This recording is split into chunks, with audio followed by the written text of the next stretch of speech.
À la gare routière de Slaviansk, les habitants de la ville affluent.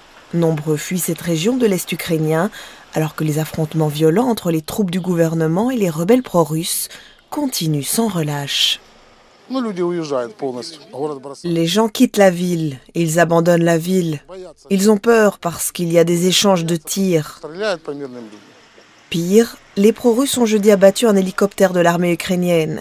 14 militaires auraient été tués selon le président par intérim, Oleksandr Turchinov.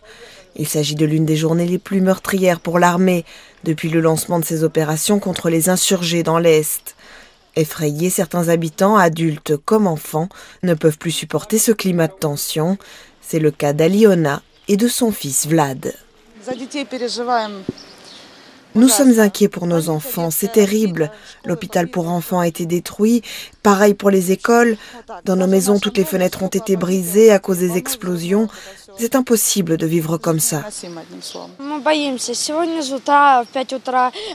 Nous avons peur. Aujourd'hui, à 5 heures du matin, il y a eu des bombardements près de notre appartement. Et aussi pendant la nuit, pas loin, près de la ville. Nous avons très peur.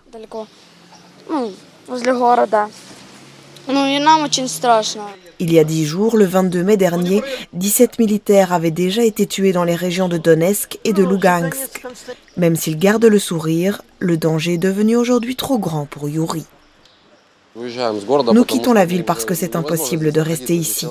C'est impossible de dormir parce qu'à chaque fois que vous vous endormez, vous ne savez pas ce qui va vous réveiller, combien de fois vous allez être réveillé, et même si vous allez vous réveiller.